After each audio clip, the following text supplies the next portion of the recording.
Hello વિદ્યાર્થી મિત્રો, કેમ છો બધા? મજામાં? તો હું છું સંગીતા ભંડેરી અને અમારી યુટ્યુબ ચેનલ સ્ટડી માસ્ટરમાં આપ સૌનું સ્વાગત કરું છું.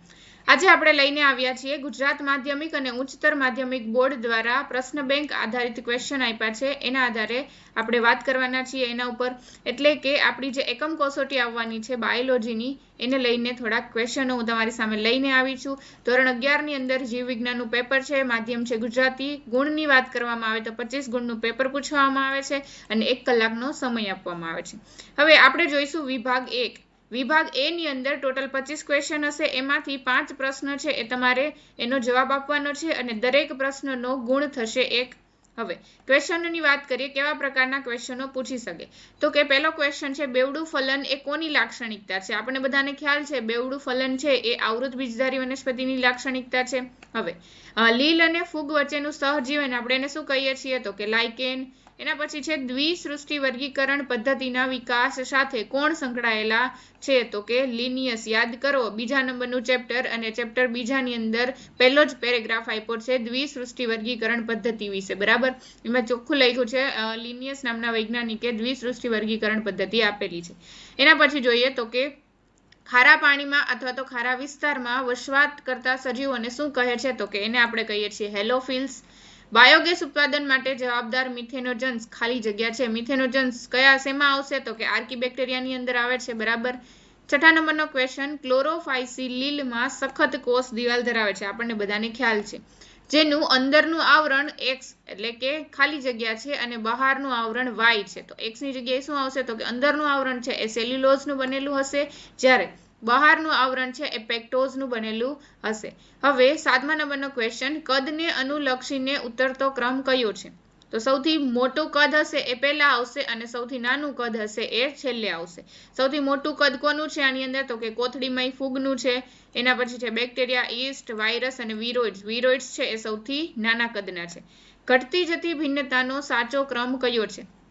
જેમ જેમ સૃષ્ટિથી જાતિ તરફ જઈએ તેમ તેમ ભિન્નતા છે એની અંદર શું જોવા મળે? તો કે ઘટાડો જોવા મળે છે. બરાબર છે. તો એની અંદર આવશે સૃષ્ટિ, વર્ગ, કુળ અને જાતિ. આ તમારે પહેલું ચેપ્ટર છે. પહેલું ચેપ્ટરની અંદર જેવી કક્ષાઓ પૂરી થાય એના પછીનો તરત છેલ્લો પેરેગ્રાફ છે જેની અંદર આ વસ્તુ લખેલી છે. હવે 9મા નંબરનો ક્વેશ્ચન, અવકાશયાત્રીઓના પૂરક આહાર તરીકે ઉપયોગી લીલ કઈ છે? તો કે ક્લોરેલા અને સ્પાઇરુલિના.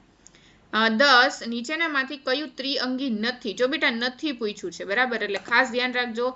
સેલાજીનેલા તો આવશે, ઇક્વિસેટમ આવે છે, સાલ્વિનિયા આવે છે. નથી કયું? તો કે પોલિટ્રિકમ, કારણ કે પોલિટોટ્રિકમ છે એ દ્વિઅંગી છે, ત્રિઅંગી નથી. બેક્ટેરિયા ફેઝ એ શું છે? તો કે બેક્ટેરિયા પ્રૂફ ફિલ્ટર પર જીવતા વાયરસ છે. બરાબર. પેન્થેરા જાતિને ખાલી જગ્યા પ્રજાતિ અને ખાલી જગ્યા કુળમાં મૂકવામાં આવ્યા છે. તો પ્રજાતિ આવશે ફેલિસ અને કુળ આવશે ફેલિડી. બરાબર. ટીએમવી એટલે કે ટોબેકો મોઝેઇક વાયરસના શોધક કોણ હતા? તો એના શોધક હશે ઇવાનોવિસ્કી. કારણ કે ઇવાનોવિસ્કી ટીએમવી જ્યારે તમે ચેપ્ટર બીજું પૂરું કરશો એટલે તરત જ વાયરસ વાળો ટોપિક આવે છે, એની અંદર પહેલો કે બીજો પેરેગ્રાફ છે ઇવાનોવિસ્કી વાળો.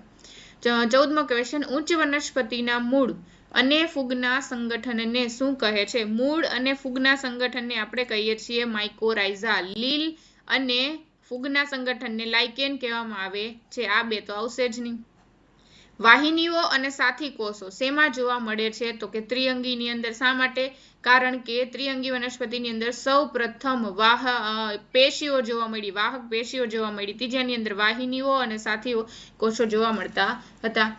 16મા નંબરનો ક્વેશ્ચન, પ્રજીવ અને તેનાથી થતા રોગ માટે સાચી જોડ પસંદ કરો. એન્ટામીબા, અમીબી અમરડો, આ પણ સાચો છે. ટ્રાઇપેનોસોમાં ઊંઘવાની બીમારી થાય છે, આ પણ સાચું છે. પ્રજીવો યાદ કરો, મેં ભણાવેલું છે. ત્રીજા સી ઓપ્શન છે પ્લાઝ્મોડિયમ, પ્લાઝ્મોડિયમ વાઇલ્ડવેક્સ, પ્લાઝ્મોડિયમ ફાલ્સીપેરમ. બરાબર છે. આવી બધી વાત કરી હતી જેના કારણે મેલેરિયા નામનો રોગ થાય છે. તો જવાબ શું આવશે? આપેલા તમામ, કારણ કે આ દરેક છે એ કેવા છે? તો કે સાચા છે. વાયરસ કયા ફિલ્ટરમાંથી પસાર થઈ શકે છે? યાદ કરો, વાયરસ છે એ બેક્ટેરિયા પ્રૂફ ફિલ્ટરમાંથી પસાર થઈ શકતા હતા. એટલા માટે આપણે એને બેક્ટેરિયા કરતા પણ સૂક્ષ્મ કીધા છે.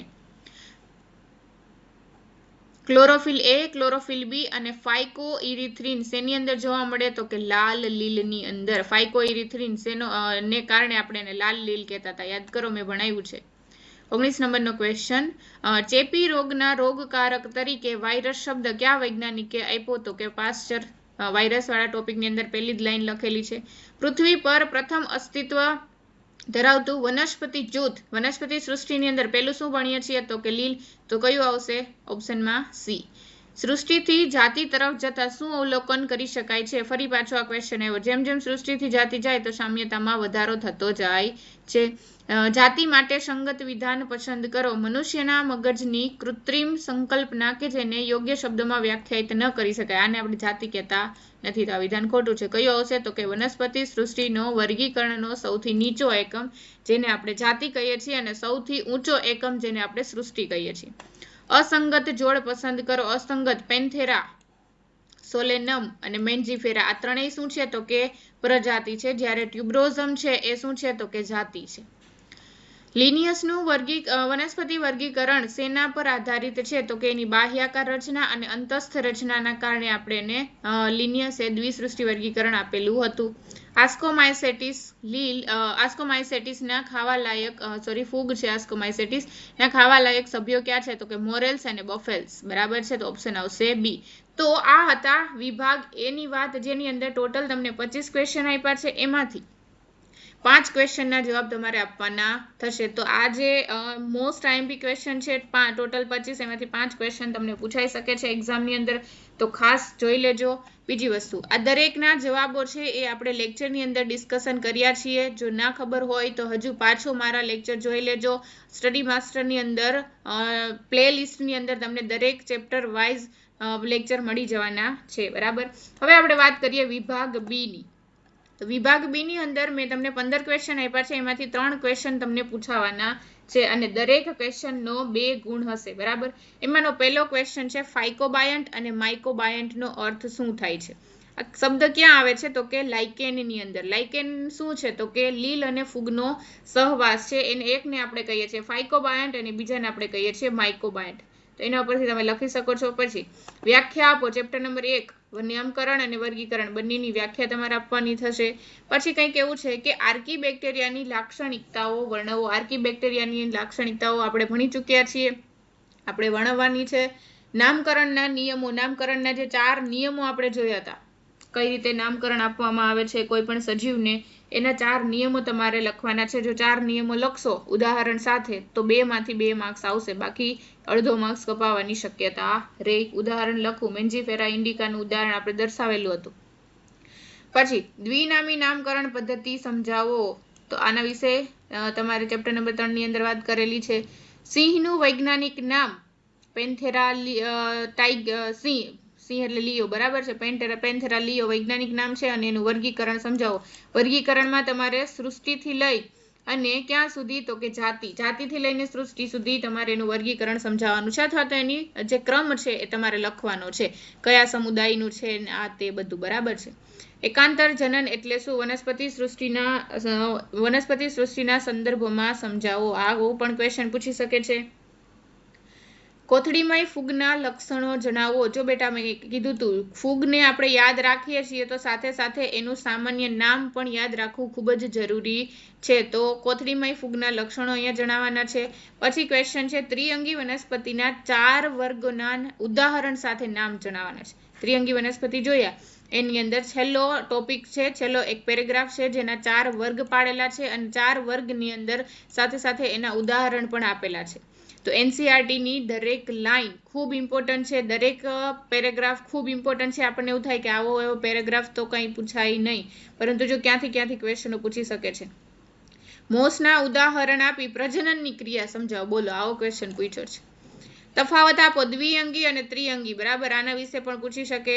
એના પછી છે બદામી લીલ અને રાતી લીલ વિશે તફાવત. પછી છે નૈસર્ગિક વર્ગીકરણ પદ્ધતિ આપનાર વૈજ્ઞાનિકના નામ જણાવો અને એ પદ્ધતિના લક્ષણો વર્ણવો. ચેપ્ટર નંબર 3 ઘણી બધી વર્ગીકરણ પદ્ધતિઓ જોઈતી. બરાબર. કૃત્રિમ ને નૈસર્ગિક ને ઘણી બધી સંખ્યાત્મક ને.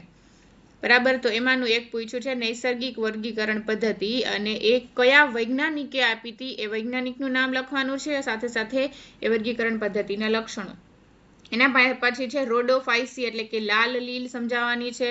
યુ બેક્ટેરિયા, આર્કી બેક્ટેરિયા પણ પૂછાણું છે, યુ બેક્ટેરિયા પણ પૂછાણું છે, એટલે આ બંને જે છે એ ખૂબ ઇમ્પોર્ટન્ટ છે, ખાસ યાદ રાખજો. એના પછી છે વિભાગ સી. આની અંદર ટોટલ તમને 3 ક્વેશ્ચન પૂછાવાના છે, એને દરેકના ગુણ થશે 3. હવે મનુષ્ય છે, ઘરમાખી છે અને આંબાનું વૈજ્ઞાનિક નામ લખો. બરાબર. સાથે સાથે એની કક્ષાઓ પણ જણાવો. ખૂબ એટલે ખૂબ જ ઈઝી સવાલ છે. પાછળ આપને પહેલા ચેપ્ટરની અંદર ટેબલ આપેલું છે, ટેબલની અંદર તમને દરેકની માહિતી મળી જવાની છે, ત્યાંથી તમે જોઈ શકો છો. બીજી વસ્તુ, પ્રોટિસ્ટા સૃષ્ટિના લક્ષણો જણાવી તેમાં સમાવિષ્ટ મુખ્ય જૂથના નામ જણાવો. પહેલા શું કરવાનું છે? પ્રોટિસ્ટા સૃષ્ટિના લક્ષણો જણાવવાના છે અને એની અંદર જે જૂથ આવેલા છે, એની અંદર જે પ્રકારો આવેલા છે, એના ખાલી નામ જણાવવાના. જો બેટા અહીંયા તમારે વધારે ટાઈમ વેસ્ટ નથી કરવાનો. શું કરવાનું છે? જેટલી વસ્તુ પૂછી છે એટલું જ લખો. પ્રોટિસ્ટા પૂછ્યું છે તો પ્રોટિસ્ટાના લક્ષણો લખો. એના દરેક જૂથના લક્ષણોનું પૂછ્યું નથી તો દરેક જૂથના લક્ષણો લખવાના નથી, ખાલી એના નામ લખવાના છે. આપણે આટલું લખશો તો તમને ફૂલ માર્ક્સ આવી જશે. ખોટો ટાઈમ વેસ્ટ નથી કરવાનો. દરેક લક્ષણના દરેક જૂથના આપણે લક્ષણો જણાવવાના નથી. એના પછી છે લીવરવર્ટનું નિવાસ સ્થાન. જેટલું પૂછ્યું છે એટલું જ લખજો. નિવાસ સ્થાન પૂછ્યું છે તો નિવાસ સ્થાન વનસ્પતિ દેહ કેવો હોય છે એના વિશે લખવાનું છે અને એની અંદર પ્રજનનની પ્રક્રિયા કઈ રીતે થાય છે. હેડિંગ પાડીને લખી દેવાનું. સ્ટાર્ટિંગમાં લીવરવર્ટ્સ વિશે 2 લાઈન લખવાની, થોડી ઘણી જે તમને માહિતી હોય એ. એના પછી લખવાનું એનું નિવાસ સ્થાન, હેડિંગ મારીને લખી દેવાનું. વનસ્પતિનો દેહ કેવો છે એના વિશે લખવાનું અને છેલ્લે પ્રજનનની પદ્ધતિ કઈ છે એના વિશે સમજાવવાનું. જેટલું પૂછ્યું છે એટલું જ લખવાનું છે. પછી ચોથો ક્વેશ્ચન, ગોત્ર, વર્ગ અને સમુદાયની કક્ષાઓ ઉદાહરણ સહિત સમજાવો. 3 માર્ક્સમાં પૂછ્યું છે તો ત્રણેયનો 1-1 માર્ક્સ થશે. બરાબર. જેટલું તમે લખશો એટલા માર્ક્સ મળશે. જો ગોત્ર ખાલી લખશો તો 1 જ માર્ક્સ મળશે. 3 લખશો તો 3 માર્ક્સ મળશે. પોષણના આધારે યુ બેક્ટેરિયાના પ્રકાર સમજાવો. આના વિશે આપણે વાત કરી ચૂક્યા છીએ લેક્ચરની અંદર. બરાબર છે. હવે તફાવત આપો. આટલામાં આખા પેપરની અંદર મેં 3 તફાવત મૂક્યા છે. 3 તફાવતમાંથી કોઈ પણ એક તફાવત ચોક્કસ પૂછાવાનો છે. બરાબર. દ્વિસૃષ્ટિ વર્ગીકરણ પદ્ધતિ અને 5 સૃષ્ટિ વર્ગીકરણ પદ્ધતિ. બરાબર. વીટેકરે આપેલી વર્ગીકરણ પદ્ધતિ, લિનિયસે આપેલી વર્ગીકરણ પદ્ધતિ બંને પૂછાય છે. બરાબર. વિરોઇડ્સ, પ્રાયોન્સ અને લાઇકેન્સ આ ત્રણેય ખૂબ ઈઝી છે અને ખૂબ જ ઇમ્પોર્ટન્ટ છે. તમે જોઈ શકો છો આખા પેપરની અંદર વાયરસ, વિરોઇડ્સ, પ્રાયોન્સ અને લાઇકેન્સમાંથી ઘણા બધા ક્વેશ્ચનો આવે છે. બરાબર. એના પછી છે બેસિડિયોમાઇસેટિસ અને ડ્યુટેરોમાઇસેટિસના લક્ષણો જણાવો. ફૂગ વિશે પૂછવામાં આવ્યું છે. સાથે સાથે જણાવી દઉં કે આ ફૂગ વિશેના જે શોર્ટ ટ્રીક છે, મતલબ એના નામ યાદ રાખવાની ટ્રીક, એ પણ મેં તમને વિડીયોમાં દર્શાવેલી છે, શોર્ટ વિડીયોમાં. ત્યાંથી તમે યાદ રાખી શકો છો. બરાબર. ડાયનોફ્લેજેલેટ્સ અને યુગ્લિનોઇડ્સના લક્ષણો જણાવો. પછી છે લીલનું મહત્વ. લીલનું મહત્વ મેં ભણાવેલું છે, ખૂબ ઇમ્પોર્ટન્ટ છે, એ વખતે કીધું હતું. પછી છે કૃત્રિમ, નૈસર્ગિક અને જાતીય વિકાસીય વર્ગીકરણ પદ્ધતિ સમજાવો. 3 માર્ક્સની અંદર પૂછ્યું છે તો 3 માર્ક્સને રિલેટેડ જ લખવું, બહુ જાજી ડિટેલ લખવી નહીં. એના પછી છે ક્લોરોફાઇસી વર્ગમાં સમાવિષ્ટ લક્ષણોના લીલના લક્ષણો જણાવો. ક્લોરોફાઇસી લીલ લખવાની છે. રોડોફાઇસી લીલ પૂછાણી, ક્લોરોફાઇસી લીલ પૂછાણી. બરાબર. હવે વાહક પેશી ધરાવતો સૌ પ્રથમ ભૂમિ નિવાસી વનસ્પતિ વિશે જણાવો. વાહક પેશી કઈ વનસ્પતિ ધરાવે છે એના વિશે લખવાનું છે. બદામી અને કથ્થાઈ લીલ વિશે ઘણું બધું પૂછાય છે, યાદ રાખજો, ખૂબ ઇમ્પોર્ટન્ટ છે. પ્રજીવોને તેના પ્રકાર સાથે સમજાવો. પ્રજીવના જે 4 પ્રકાર ભણ્યા હતા, અમીબાસમ ને પક્ષમલ ને આ તે બધા, એ બધા તમારે લખવાના છે.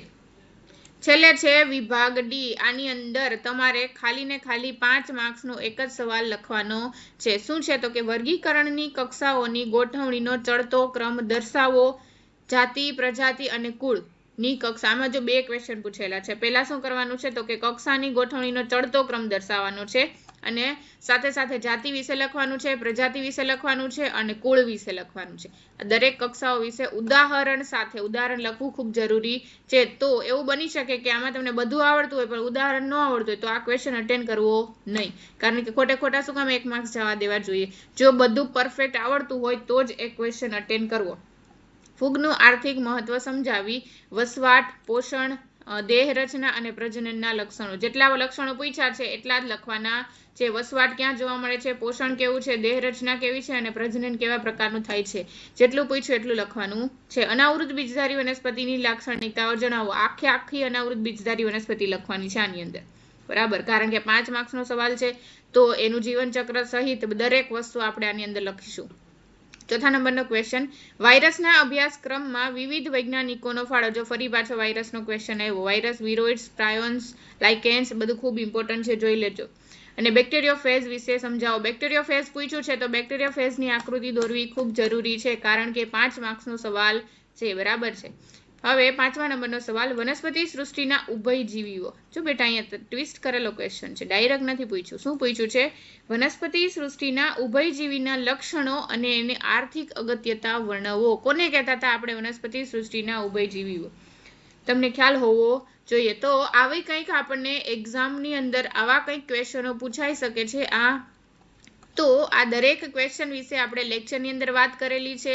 સાથે સાથે હજુ સુધી તો જો તમને ના સમજાણું હોય તો કોઈ ટોપિક ના સમજાણો હોય તો પ્લેલિસ્ટની અંદરથી તમે ફરી પાછો મારો લેક્ચર જોઈ શકો છો, કારણ કે દરેક ક્વેશ્ચનની વાત આપણે લેક્ચરની અંદર 100% કરેલી છે. આશા રાખું છું કે તમને લેક્ચરની અંદર મજા આવી હશે, કારણ કે આજનો જે લેક્ચર હતો એ ખૂબ ઇમ્પોર્ટન્ટ છે. સોમવારે તમારે પેપર છે, તો એક્ઝામ માટે ઓલ ધ બેસ્ટ. અને જો મજા આવી હોય તો વિડીયોને લાઇક કરજો, તમારા ફ્રેન્ડ મિત્ર સાથે શેર કરજો, અને તમે જો અમારી યુટ્યુબ ચેનલ ઉપર નવા હોય તો ચેનલને ફટાફટ સબસ્ક્રાઇબ કરી દેજો. Thank you so much.